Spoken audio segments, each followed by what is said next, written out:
Matchday ketiga World Cup mempertemukan Qatar versus Swiss, ada Brazil versus Maroko, ada Scotland versus Haiti, dan juga ada Turki versus Australia. Tapi gue nonton dua match, Brazil lawan Maroko dan juga Turki versus Australia. Dan gue pengen ke Brazil lawan Maroko dulu. Ini dua negara kuda hitam, ya menurut gue dan juga menurut orang-orang ya.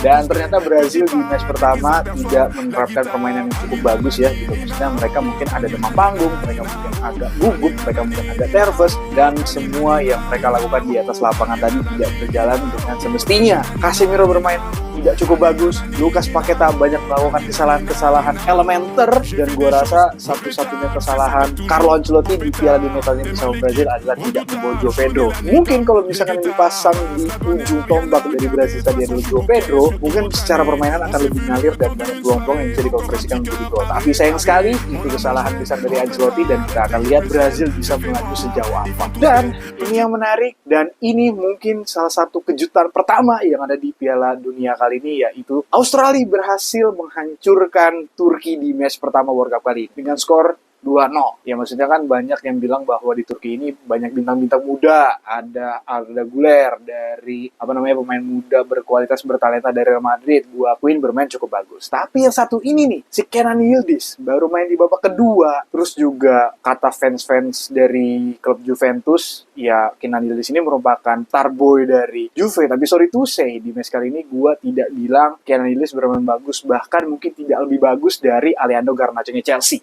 Makanya Turki tidak bisa apa-apa, tidak bisa mengcrack pertahanannya Australia. Mungkin 10 menit terakhir Turki cukup bisa menciptakan banyak momentum peluang ya. Tapi sayangnya tidak ada yang bisa dikonversikan menjadi gol. Save-save yang dilakukan oleh kiper dari Australia. Pertahanannya Australia juga sangat-sangat solid. Dan ini akan menarik. Turki setelah ini akan sangat-sangat bekerja keras untuk menentukan nasib mereka sendiri. Akan sejauh apa mereka melaju di Piala Dunia kali ini. Karena nanti akan bertemu tuan rumah USA. Dan mungkin satu-satunya poin yang bisa mereka dapatkan yaitu melawan Paraguay. Ini akan menarik, wajib dipantau Turki. Dan dini hari nanti super big match pertama di World Cup kali ini mempertemukan Belanda versus Jepang. Ini salah satu negara yang diunggulkan sama satu negara kuda hitam yang sangat-sangat diunggulkan juga gitu. Ya buat warga Indonesia harusnya sih menarik ya untuk menyaksikan ini ya, karena kan dua negara ini punya sejarah yang cukup dekat dengan Indonesia ya.